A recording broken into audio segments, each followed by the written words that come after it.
வேலூர் மாவட்டம் குடியாத்தம் பகுதியைச் சேர்ந்த மாணவர்கள் சர்வதேச சிலம்பம் போட்டிக்கு தேர்வாகியுள்ளனர். தேசிய அளவிலான சிலம்பம் போட்டிகள் பெங்களூரில் கடந்த வாரம் நடைபெற்றது.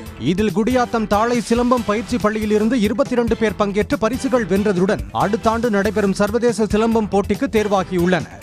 நாங்கள் இன்டர்நேஷனலுக்கு செலக்ட் ஆயிருக்கோம். இன்னும் 3 monthsல இன்டர்நேஷனல் போறோம். எனக்கு ரொம்ப ஹாப்பியா இருக்கு.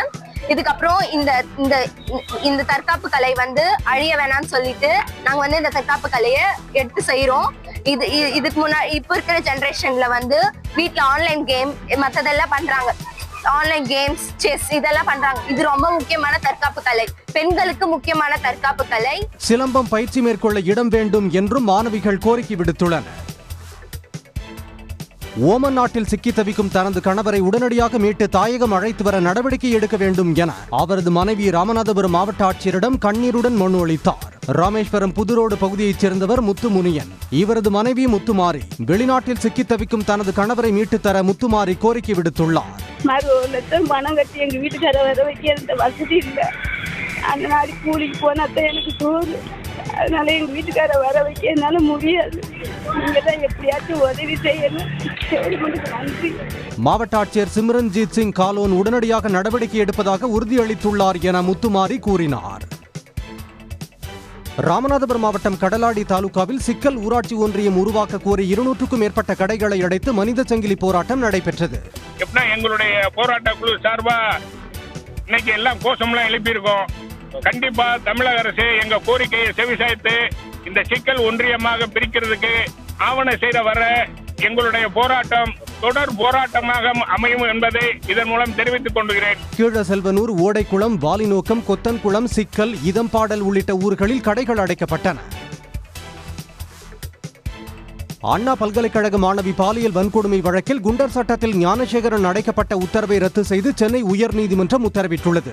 ஞானசேகரன் மீது பல்வேறு வழக்குகள் நிலுவையில் இருந்ததால் குண்டர் தடுப்புச் சட்டத்தின் கீழ் சிறையில் அடைக்க சென்னை மாநகர காவல் ஆணையர் உத்தரவிட்டிருந்தார்.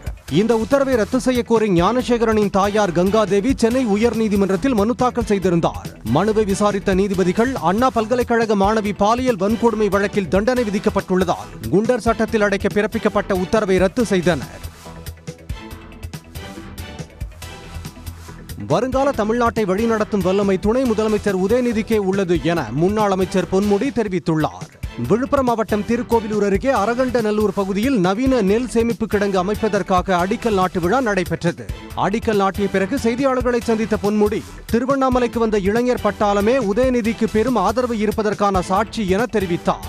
வருங்கால தமிழகத்தை வழிநடத்தி செல்லக்கூடிய எங்கள் ஆற்றல் மிக்க இளம் தலைவர் உதயநிதி அவர்களுக்கு இங்கே நேற்று வந்திருந்த இளைஞர்கள் பட்டாளமே ஒரு பெரும் ஆதரவு என்பதை நேற்று திருவண்ணாமலையிலே நடைபெற்ற மாநாடு நிரூபித்திருக்கிறது.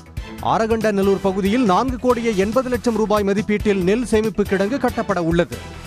வந்தே பாரத் ரயில் மீது மர்ம நபர்கள் கற்களை வீசி தாக்குதல் நடத்தியதால் ரயில்வே போலீசார் விசாரணை மேற்கொண்டனர். சென்னையிலிருந்து நெல்லை நோக்கி சென்ற வந்தே பாரத் ரயில் விருதாச்சலம் ரயில் நிலையம் அருகே சென்றபோது 3 பேர் கற்களை வீசியுள்ளனர். அதில் 7 கண்ணாடிகள் வரிசையாக உடைந்ததால் பயணிகள் அச்சமடைந்தனர். இந்த சம்பவம் குறித்து விருதாச்சலம் இருப்பு பாதை போலீசார், ரயில்வே பாதுகாப்பு படை போலீசார் விசாரித்து வருகின்றனர்.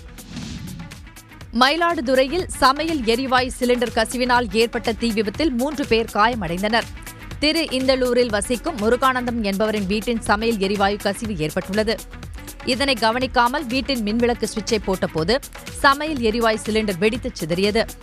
அப்போது வீட்டில் இருந்த முருகானந்தம், அவரின் மனைவி மற்றும் மகள் உள்ளிட்ட 3 பேர் காயமடைந்த நிலையில் சிகிச்சைக்காக அரசு மருத்துவமனையில் சேர்க்கப்பட்டுள்ளனர். செய்யாறு பேருந்து நிலையத்தில் கத்தியை காண்பித்து பயணிகளை மிரட்டிய இளைஞரை அங்கிருந்தவர்கள் மடக்கி பிடித்து போலீசில் ஒப்படைத்தனர். மிகுந்த போதையில் பேருந்து நிலையத்திற்குள் சுற்றித் திரிந்த இளைஞர் ஒருவர் அங்கிருந்த பயணிகளை கத்தியை காண்பித்து கொலை செய்யப் போவதாக மிரட்டி அச்சுறுத்தியுள்ளார். அப்போது பேருந்துக்கு காத்திருந்த பயணிகள் சேர்ந்து போதை இளைஞரை மடக்கி பிடித்து போலீசாரிடம் ஒப்படைத்தனர்.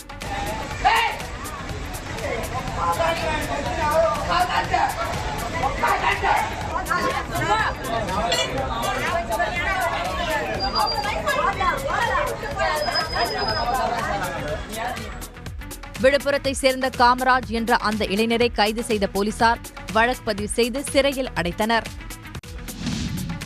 தமிழ்நாடு கேரளா எல்லையில் அமைந்துள்ள முல்லை பெரியாறு அணையில் தேசிய அணைகள் பாதுகாப்பு ஆணையத்தின் துணை கண்காணிப்பு குழுவினர் ஆய்வு மேற்கொண்டனர். அணையின் நீர்மட்டம் 135 அடியாக உயர்ந்துள்ளதுடன் 450 கனஅடி நீர்வரத்து உள்ளது. அணையில் இருந்து பாசனத்திற்காக 1600 கனஅடி நீர் வெளியேற்றப்படுகிறது. இந்நிலையில் ஆசிய அணைகள் பாதுகாப்பு ஆணையத்தின் துணைக்குழுவினர் அணையின் உறுதித்தன்மை, மதகுகள் இயக்கம் உள்ளிட்ட அம்சங்களை பார்வையிட்டனர். தொடர்ந்து இரு மாநில அதிகாரிகள் குழுவினருடன் ஆலோசனை மேற்கொண்ட பின் ஒன்றிய அரசிடம் துணைக்குழுவினர் அறிக்கை சமர்ப்பிக்க உள்ளனர். கும்மிடிப்பூண்டி ரயில் நிலையம் அருகே மெத்தபெட்டமைன் போதைப் பொருள் கடத்தலில் ஈடுபட்ட 5 பேரை போலீசார் கைது செய்தனர். திருவள்ளூர் மாவட்டம் கும்மிடிப்பூண்டி ரயில் நிலையம் அருகே போலீசார் தணிக்கையில் ஈடுபட்டிருந்த போது அவ்வழியாக வந்த இளைஞர்கள் 5 பேரிடம் விசாரணை நடத்தி சோதனையிட்டனர். அப்போது அவர்கள் சிறு சிறு பொட்டலங்களாக மறைத்து வைத்திருந்த 56 கிராம் மெத்தபெட்டமைன் போதைப் பொருள், 8 போதை மாத்திரைகளை போலீசார் பறிமுதல் செய்தனர். விசாரணையில் மெத்தபெட்டமைன் போதைப் பொருளை அவர்கள் விற்பனைக்காக கொண்டு சென்றது உறுதியான நிலையில் இதன் பின்னணியில் உள்ள முக்கிய குற்றவாளிகளை போலீசார் தேடி வருகின்றனர். உடனுக்குடன் செய்திகளை தெரிந்து கொள்ள சன் நியூஸ் பெல் ஐகானை கிளிக் பண்ணுங்க.